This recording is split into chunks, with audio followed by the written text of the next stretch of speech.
I got converted into a Baal for a second or so, but then came back to being a Mehra. So we just heard whole-time member Anant Narayan being as candid as he always is. And I can just make one more comment, that while mind share of all of us for SEBI as a regulator is all that we're talking about today, as a member of the SEBI APAC committee, I can tell you that the other hat which SEBI wears, which is of being a developer for development of the markets, the intent is very strong. So whether it's related to secondaries or anything else new, feel free to bring it up, and SEBI will be more than happy to discuss around developments of the market. I'm happy to take it up, but IBCA is the best forum to take that forward. The second piece I wanted to just make a comment is, this is of course the age where disruption has replaced change as being the only constant. And I think a lot of us are looking at doing things differently or doing different things. In fact, the recent PwC Global CEO Survey at Davos showed that 45%, and this is 4,500 CEOs from across the world, showed that 45% of the CEOs feel that if life is just going to be more of the same, there's going to be no life. In that context, secondaries, I think there is a time and a place, and I think it's right now, of nudging secondaries to move from the secondary lane and probably come aligned to the more primary lane. And that's what we're about to discuss today. So to discuss that, we have with us what I would call the Super Five. I haven't seen as diverse a group as this in recent times.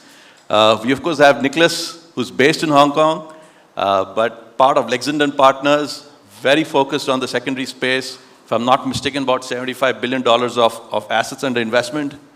We have Kuti. HSBC doesn't need an introduction, but anything that goes past alternatives in Asia, you can be sure Kuti's had a look at that. Very specific impact investing. Rohan is here, again based in London. And we have David from Stepstone, based in Singapore. And who other than Shagufa, last but definitely not the least. She's probably advised some of you all in her earlier avatar as a legal advisor, but now of course part of the quasi-government NIF. So with that, over the next 30 minutes, we're going to get to hear from their stand, because a lot, as a wise man said, where you stand depends on where you sit. And they, as you can see, are sitting in very different positions in different organizations. So with that, I'm going to just take a seat, but let me start, Nicholas, and ask you to start off with, for those who are not necessarily in the know, can you shed some light on secondaries as a asset class, secondaries, the global trends, success stories, and how important it is in this whole world of private equity? Sure. Thank you. Good morning, everyone. So, secondaries. Really, if you look at private equity as a whole market, over the last 10, 15 years, there have been exponential growth in primary investing, where LPs have invested more and more into private equity. And this has almost been a self-funding asset class, where distributions have been very high. There's been a lot of exit opportunities for underlying GPs and funds. So you've been able to build up these huge private equity allocations, and you've been able to fund part of these capital commitments through distributions. As I'm sure you're all aware, this has changed now in the last 18 months, 2 years, where liquidity has dried up in the market. Just looking at the US, private equity exits are the lowest in the last 10 years. IPOs are down 90% or so over the last year. So liquidity is much more difficult to get if you're a private equity investor. That's where the secondary industry comes in, where we are secondary providers to investors in this asset class. It's still a niche part of alternative investing, but now it's a $100 billion per year deal volume business growing exponentially. So very happy to be here today to discuss this industry more with you guys. Thanks, Nicholas, and don't hesitate to reach out to him. I think he's been around here last week. In case you missed him, you can meet up with him during the day. Kuti, you've been in London for a very, very, very long time, and again, a very bird's eye view of this whole market. Love to hear if you've got anything to add on the success stories and the importance of this asset class. Well, good morning. Thank you for the opportunity to speak. Look, I think just to build on what Nicholas already said, I think secondaries is a really a sort of vital part of the overall private equity industry. I think every market needs liquidity, and private equity fundamentally is an illiquid asset class, and secondaries performs a really vital role in providing that liquidity, particularly in the face of difficult or reducing optionality of other kinds of sort of exit options. So whether it's the sort of traditional part of the market, what we call LP-leds, where limited partners in private equity funds, for whatever reason, need to churn their book, portfolio management, and achieve liquidity through other means. Secondaries is a key part of that being able to happen. And what it allows limited partners to do is refocus on managers which it wants to build relationships with over the long term, refocus their energies from one sector to another, potentially refocus their, or re-up in a manager if they've already got too much exposure. So there are many purposes that it serves. And then the other side of it is the GP-led part of the market, which has really, grown over the last few years. And that, in a way, is fundamentally changing the private equity model. Historically, we've always thought of private equity as a 10-year hold, a 10-year type model. If a GP has an asset that it likes and it wants to hold it for longer, compound those returns, how does it do it when it has LPs that it has to deliver liquidity to? That's why you've had this new technology of continuation funds and finding ways to hold on to assets, star assets for longer, really come to the fore. And so I think it plays a really interesting role not only in the ongoing sort of liquidity needs of the market, but also in the ongoing sort of evolution of private equity as an asset class, which is moving away from the sort of straitjacket of a 10-year hold. Assets must be held for 5 years and returned. It's really developing beyond that, and secondaries is critical to that. Thanks, Kuti. Great to hear. And from whatever I could hear from both Nicholas and Kuti, I think India still has to evolve a bit in this journey. And David, from Singapore, it's the regional headquarters for most companies here, and also a lot of private equity sitting over there. How do you see the evolution in India from an outside-in perspective, and where do you think India stands in this compared to other territories that you work with? Good morning and thank you. I think first of all, Asia as a whole is still pretty much in the early stage or growth stage. If you count secondary as an asset class and secondary as a evolution cycle, so-called. I just saw the Greenhill, which is one of the largest global brokers for secondaries. Their report, I think it's issued like 2 weeks ago. Asia last year accounted for 3% of the global transaction volume. In US dollar terms, a little bit less than 3.5 billion US, and that's the entire Asia, including Australia. So from that perspective, you can only argue that Asia is in a very nascent stage, given that if you look at the primary allocation, this is probably usually over 10% at least. So 3% in any matrix, in any percentage or dollar terms, is a very, very low number. But in fact, within Asia, I actually think India is not that bad. India is actually pretty mature, or at least in a better stage compared even to some developed markets. So once again, if you compare India versus Japan, to a lot of people, including myself, Japan just had their first ever, at least international GP-led deals last year in 2023, and the deal I think only got closed last month. Whereas I think for India, at least for my knowledge, some of the GP-led deals happened before 2017. And I was just chatting with Kuti right before this panel. He has done probably India's first ever LP deal, and that's all the way back to 2006. So if just from a purely market growth or timing perspective, I think India is not that bad within Asia. The other perspective to look at it probably is from the strategy perspective. from that perspective, again, US or Europe, secondaries, at least private equity secondaries, has been very much focused on buyouts and control. Whereas India has been, until today, very much being on the growth side of things, the minority of side things, and there are a bunch of like VC secondaries happening in India. Now, I think that's just a reflection of the primary market, and that's probably going to change with the years to come, with the growing number of PE GPs, with the growing number of control and buyout deals that will happen in India. And then I think the last point, if you look at, again, from the market, from a strategy perspective, I think in the US, in Europe, and maybe in selective markets in Asia, if you're referring to China a few years back, you have a lot more structured deals. Whether that's a preferred equity deal, whether that's a NAV financing deal, whether that's some sort of profit sharing upside or keeping the downside, you have a lot of those so-called complicated structured deals. Whereas in India, I think until today, majority are simple equity deals, whether that's on the GP-led side or LP-led side. So I think that's probably where we are today in terms of maturity of the market cycle. Very interesting, and thanks for being so specific, David. I'm sure some of the GP sitting over here would start thinking on the idea, saying, okay, are we missing out on something specific? Rohan, I know you've, in the impact space, you all had two very recently announced, both with Avashkar and BII deals that you all have done. Again, your experience of working in India on the secondaries vis-a-vis what you may have done in the rest of Asia or other parts of the world. Good morning, everyone.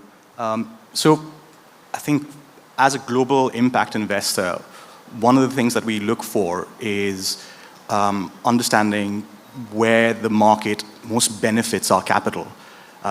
So from that perspective, just looking at where the Indian private equity market is at, and comparing that to the global PE market, maybe the two key points which stand out, at least from an outside-in perspective. The first, more structural. So if you look at the global secondaries market, the split between the two types of secondaries that Kutty mentioned, LP-led versus GP-led, is broadly in the 55% to 45% range. Now, if you look at India, and maybe this is focusing on the last 12 months, most of the opportunities that we've seen are largely on the GP-led side. And from our perspective, that is reflective of a few things. One is, the LP base of many funds in India, especially on the impact side. Many of those funds have had patient capital, which has, supported multiple vintages of funds.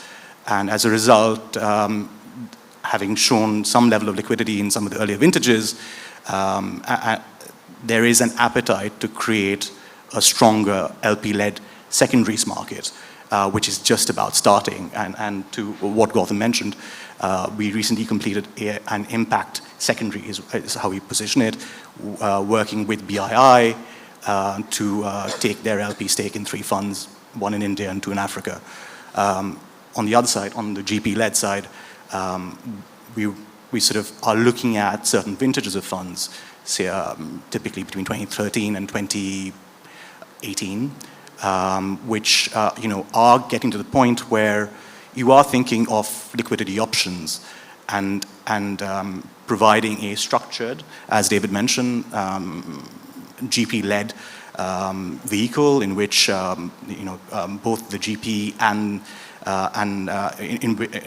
both the GP through its high conviction in their assets can continue to support the growth in the upside. That is an area that we have been able to work and support. So I think both on the GP-led side, on the LP-led side, there's tremendous potential, and we're just scratching the surface. I'm going to take those 2 words, tremendous potential, and I think a lot of the audience also would have caught that, but thanks for those. From global to Asia, Shagufta, flight is landing in Delhi. I know you've been involved in the secondary space, from NIF. So if you could share some experience of what are the cases where you've used cases where this actually been implemented or it's been done? I think, again, that'll be very useful for the audience. So I think I'll start first by discussing a little bit of past, not necessarily in NIF. I think what David was mentioning, structured secondary is something which I've been part of. And it was some interesting structures that we've done is where we had an LP who was interested in a particular investment and the promoter would not sell because the promoter found that LP to be a competitor. And we found the answer by saying, why don't you acquire the fund who's having a significant stake in that company? And that sort of led to a very interesting discussion on structure. Of course, there were certain elements in tax. For example, what do you do about the historical tax exposure that the fund has, because the investor clearly is not going to take on those liabilities. So structured secondary was definitely one from a competitor perspective. The other one, of course, was where the investor was keen to take control over the fund because the other investors sort of had reached their exit point, and therefore there was a reason to give the exit to the other investors, and one investor took over the entire fund. There were other, sort of secondaries. Sorry, I don't know why my throat has just completely gone. The other kind of example that we had was where the GP had to be, sort of eased out. So it was, again, a situation where there was a certain sort of event that happened at the GP entity, and the investors came together and said, okay, let's restructure the GP entity itself, and through that, there were certain restructuring that were done at the fund level, and we also gave investors certain exit. One of the very interesting structures that is also more relevant for funds like us, I'm so sorry about this, is where you are able to split the portfolio, right? Certain part of the portfolio is of interest and certain isn't. So most of these are, of course, LP transactions. Now that is where I feel that the Indian regime puts us domestic managers at a disadvantage compared to our global counterparts. It's possible to split the portfolio, it's possible to do tracking of the portfolio, it's possible to give, bring down the capital exposure of certain investors and let them participate only in the upside of those assets. A lot of flexibility, a lot of freedom that you can do in an offshore structure, which you can't do in an onshore structure. So I was very happy to hear, the WTM say that they are looking at resolving some of the issues in relation to differential waterfall, because I think that's going to be extremely critical. Coming to the present, I think we are in a very unique position currently. We do have several funds which have good assets under them. Either they are running out on money or they're running out on time. And therefore, we are going to be in an opportunistic mode to look at some of those assets, and therefore the secondaries will be of real interest to us. For infrastructure funds and growth private equity funds or growth equity funds like us, continuation funds are going to be extremely important. Our holding period is 15 years, but the asset concession is definitely double, triple times the life of our fund, and we would like to hold on to certain assets. So those are also elements that we are going to be keen on. From an NIF perspective, again, one more element I'll leave with the audience is what we call as late primary. We are looking at some aspects in relation to late primary, because secondary has a connotation that maybe it's not going to be priced right, there might be a discount out there, but in a late primary we are able to extract value. So from a GP perspective, a late primary is something that we are more interested in, and therefore lots of opportunities. So yes, I agree, plenty of opportunities to mine here. Thanks, Shagufa. Real life cases on the ground in India, that should throw up some ideas to a lot of you. And from Delhi, I'm going to head back to Hong Kong.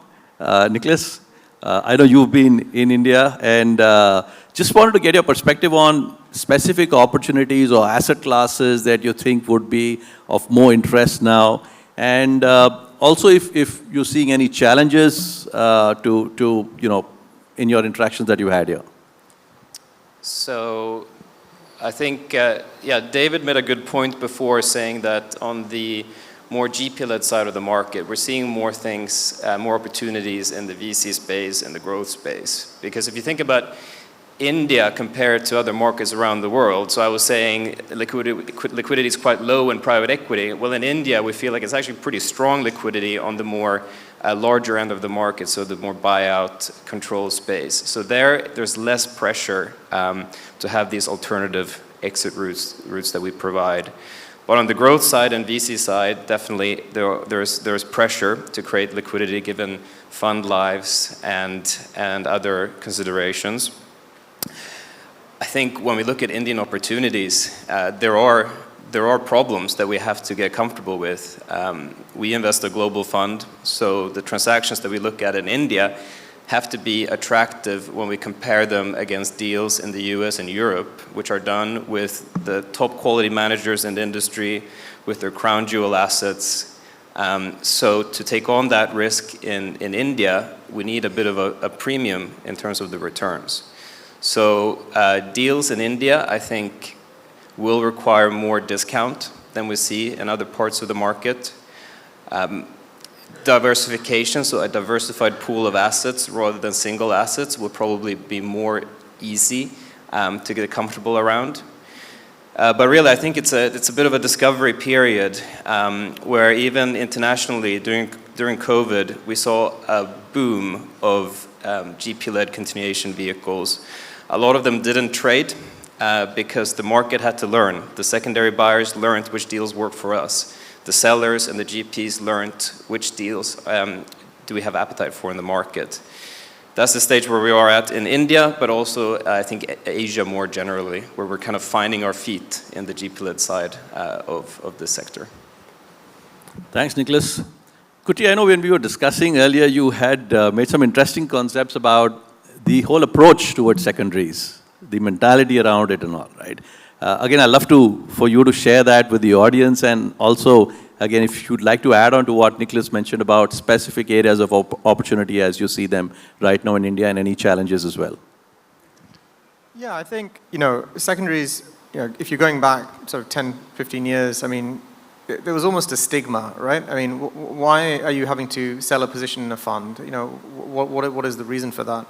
And, the sort of perception was that either you're a distressed seller or the asset's distressed in some way. And that's clearly not the case. And, LPs look for liquidity for many reasons, as I mentioned before. And I think that change in mentality has taken quite some time to percolate. When I was looking at secondaries, 10, 15 years ago in this market, there wasn't much interest for those reasons.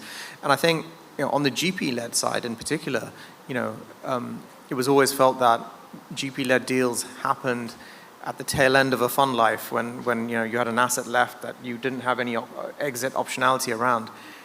That's changed fundamentally. GPs are now doing these transactions around their star assets because they want to hold them for longer. They see this as a tool that they can use to deliver liquidity to LPs who have that kind of shorter term exit horizon, but also find a way to hold assets where they have high conviction, as someone mentioned, and really sort of continue to back an asset that they know. And look, in a market like this, where, knowing an asset, knowing the promoter, knowing the sort of where the skeletons are buried, there's a lot of value in that. So why not continue to own the asset where you've delivered a return, or you know that there's value still to be gained. So I think that change in mentality, and look, this is not just unique to India. I mean, this overall change in approach to secondaries is a global phenomenon. That's why the market has boomed. But I think it's particularly suited to a market like India, where, for many years the perception was that, private equity in India has ballooned, and the capital raised has ballooned, but it hadn't delivered the kind of liquidity or DPI that incommensurate to the amount of capital that had been raised. And really, secondaries is a way to address that. And so it's really good to see over the last sort of 3, 4, 5 years, a real sort of growth in that market. I mean, in terms of specific opportunities, I think, Nicholas mentioned, in growth in VC, I think in particular, where, there isn't that much sponsor-to-sponsor activity yet, but the secondary market can step in and provide that liquidity. At the sort of larger cap buyout end of the market, I think there is more sponsor-to-sponsor activity, and maybe there's less need. But even there, again, I think there's really interesting opportunities to GP-led deals. I mean, there are some GP-led deals in the market, some of the biggest ever in this country. And, I think that's really heartening, and it will continue to grow as more and more people understand the asset class, understand the different technologies, the structuring that you can use to get around certain hurdles. I think that will all continue to grow. Thanks, Kuti, and I'm sure you caught that because what Kuti described, crown jewels as an asset also for secondaries, very different from what Nicholas was talking about, higher discounts, care of risk, and very, very two different types of assets which could be looked at when we're approaching the secondary space. David, I know you've done a few transactions in India, and again, from a challenges perspective, anything that you see here which is difficult or unique to India, anything to change? And after that, Shagufa, of course, I'm going to come to you as well on challenges, including on one of the two inevitables of life, tax, and we'll talk more about that in the Indian context. But David, first over to you. Yeah, I think from a strategy perspective, at least for us, the biggest challenge is we have seen I think Nicholas also mentioned, we have seen a very high proportionate of single asset GP-led continuation vehicles in India. Again, if you look from a global perspective, if you're assuming you're a global LP or a global secondaries fund, you do prefer diversifications overall in general. In fact, diversification is one of the key investment theses for LP to invest in a secondaries fund globally. And if you have a limited allocation towards single asset, would you want to put that into some single asset in India? That will definitely be a question mark. Actually, not only to India, but would you want to put your limited single asset exposure to any emerging market, whether that's India, Southeast Asia, Latin America, or China? So that's our biggest challenge from a strategy perspective. I think on the execution level, the few challenges we have, I guess most people will share that the biggest challenge is definitely the duration or timing of a deal. So it definitely takes longer in India versus other markets. I think from our experience, the typical GP-led deals has been taken anywhere between 7 months to over a year.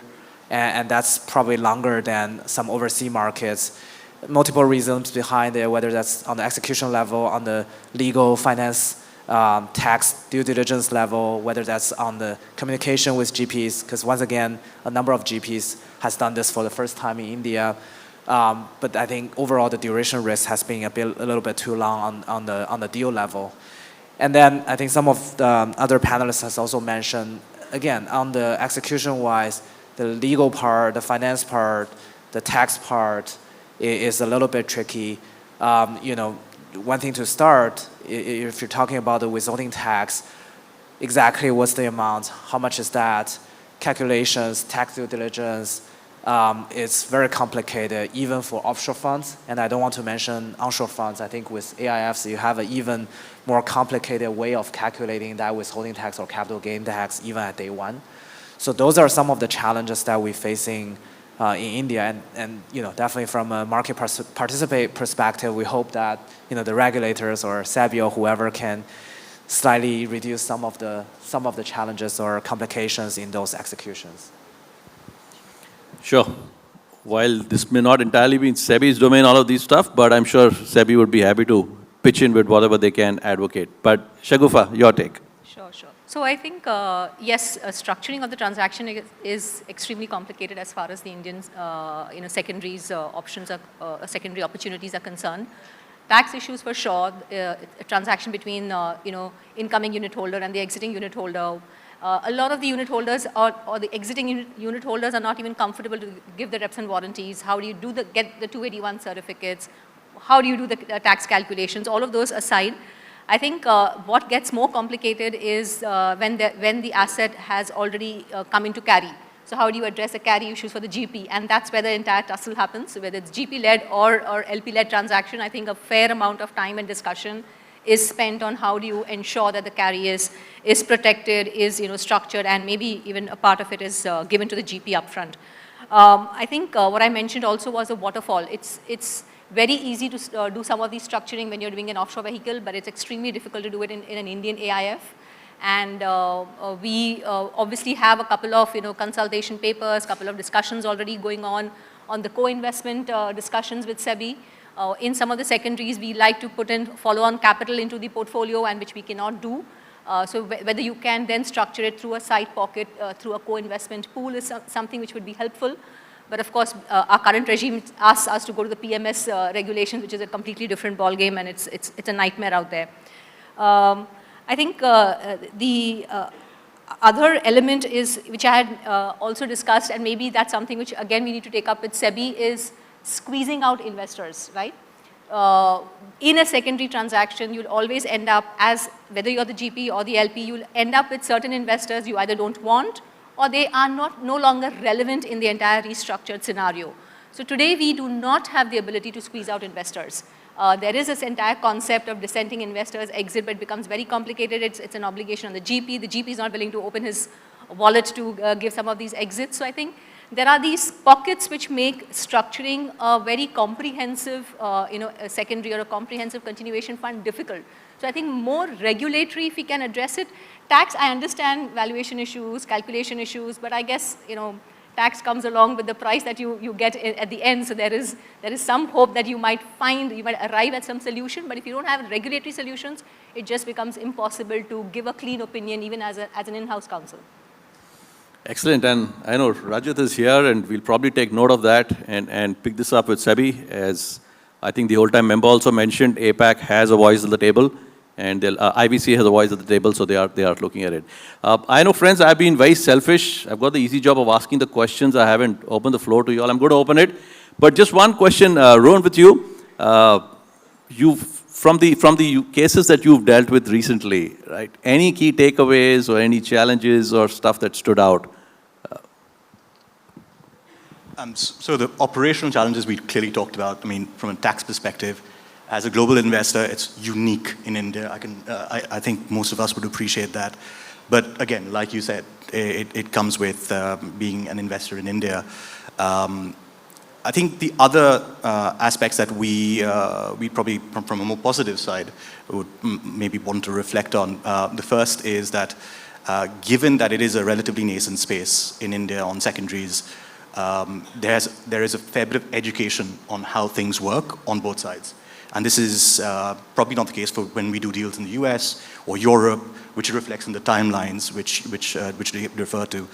We would typically probably expect a secondary transaction to take half the time that it does in India, at least on the GP side, maybe slightly shorter on the LP side, on the LP-led side.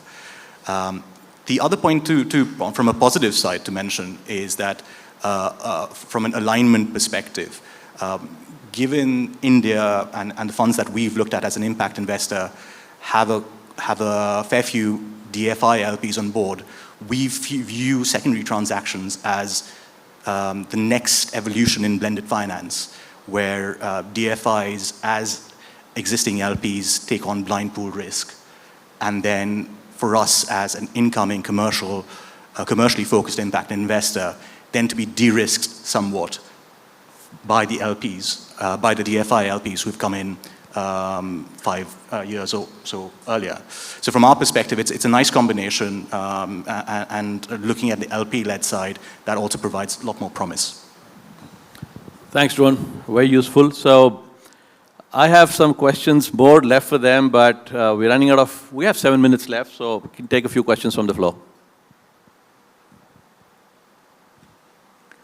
Well, congratulations, Gautam, and the entire panel.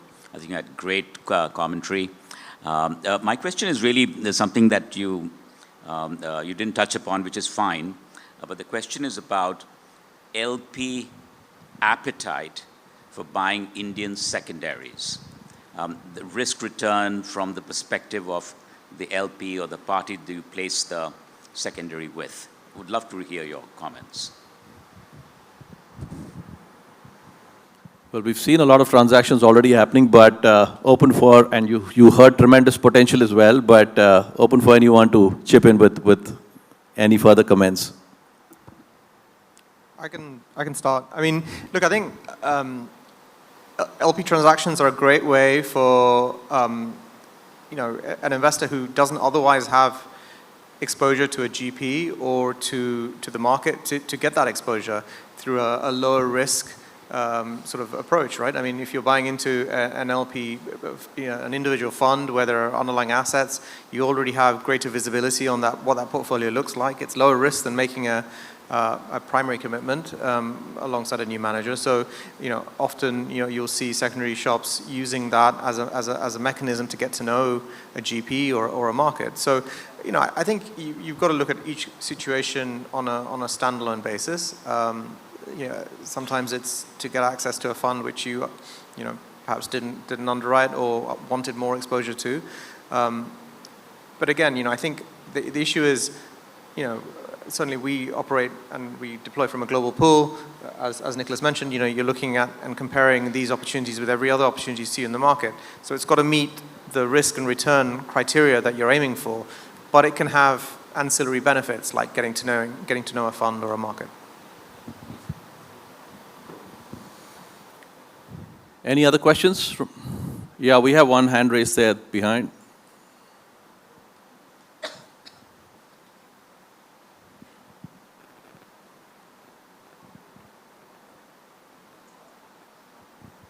Thank you so much. Great insights. One question I had yesterday, this big ask spread came up quite a bit. The price at which the GP wants to exit and the price at which the secondary wants to buy. Any thoughts on that? Where that number is? What is the kind of insight there? Anybody from the panel? Thank you. Sorry, I missed the question. Did you catch it? I can comment Yeah, sure. on that. I think the question was around where discounts are in the market. And I think really the answer to that is, yes, as secondary buyers, we like to buy assets at a discount to where they're marked so that we can get an immediate gain on our investments. But really, the discount is an output in our calculation where it's based on an asset-by-asset underwriting, be it one company or a portfolio of 10 companies, where we're looking at what's the upside from here until ultimate exit. And if there's a lot of upside, we need less discount. If it's less, we need more discount. So it's really difficult to talk about discounts on a market level because it's really, really dependent on the individual opportunity and the individual companies that we're looking at. Nicholas, one more question on that side.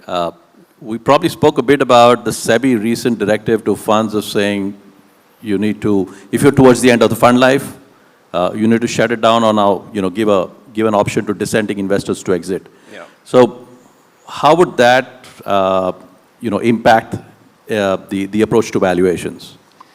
So I think if the reason for doing a GP-led transaction is that your fund is coming to an end and you haven't been able to exit these assets through any other means, then we as buyers will be slightly questioning how will we get liquidity after 3-4 years of investing in this vehicle. To compensate for that risk, we would probably need higher returns and a better price. Whereas we talked about the kind of crown jewel situations, which is the situations that we love, which is where the GP doesn't want to sell this asset to their competitors or to somebody else. They want to keep compounding the value. There, we're much more comfortable with the entry valuations. But if there's that real pressure and there are no clear alternative routes to liquidity, that will be reflected in price. Okay, we'll take one last question. We've got a couple of minutes left. Hi, Harsha from Nippon Fund of Funds. So great insights. Thank you for all the insights. What I wanted to check was all the secondaries funds that are active or looking at India VCP market are global pool of capital. So in your view, what is stopping Indian capital, the domestic LPs, from looking at secondaries? And is there any merit for the domestic LPs to first take the lead in the secondaries market in India so that the global pool of capital takes additional interest later? Thank you. So have you seen Indian GPs taking the lead on this?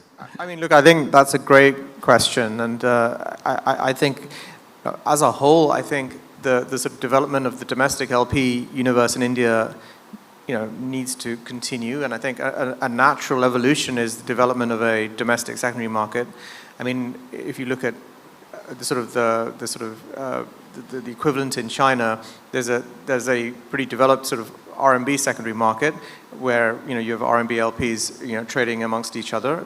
It's a little bit closed to the broader sort of USD universe, but I think if there was a sort of further evolution of the domestic LP market, I think that would be a good thing. It would encourage sort of further domestic LP engagement in private equity beyond just institutional LPs. I think also retail LPs as well. I would hope to see that come to fruit over the next sort of few years. I think it'd be a very positive thing for Indian private equity. Thanks. So I mentioned at the start, doing things differently, doing different things. This could be one of them. Friends, we are almost at the end, but I'm very tempted to do a rapid fire. I've been doing it in the past few years. So I'll give you two options.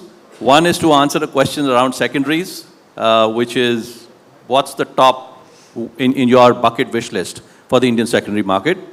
Or alternatively, a more interesting one, something that the audience will remember, a Nicholas and a Kuti and a Rohan and a David and Shagufa. Tell us one interesting fact about yourself that we don't know about. Shagufa, let's start with you. If I was not a lawyer, I would have been an artist. I love painting canvases, and that's what I'm trying to do. I'm trying to go back to my first love, if I may put it that way. Fantastic. I grew up quite diversely, so I grew up actually in 7 different cities across several continents. Wow. I don't know if anybody will be able to match that, David. Very much like you, I think my first love was art. And so if I had, in a few years' time, probably do that more earnestly. Rohan's from Calcutta, so his love for art, I think we all can very easily understand it. Kuti? If I hadn't ended up in private equity, I would have been a journalist, I think. Oh, wow. The last word, Nicholas. Yeah, luckily I live in Hong Kong, so I have very close proximity to hills and mountains. And on the weekend, you'll find me running for 12 to 24 hours on ultra marathon. It shows, Nicholas. It shows. It shows very well. I wish I could do more of that. So, friends, I introduced them as the Super 5. I think after the last 40 minutes, you'll all agree that they are the Super 5, and join me in a huge round of applause for them.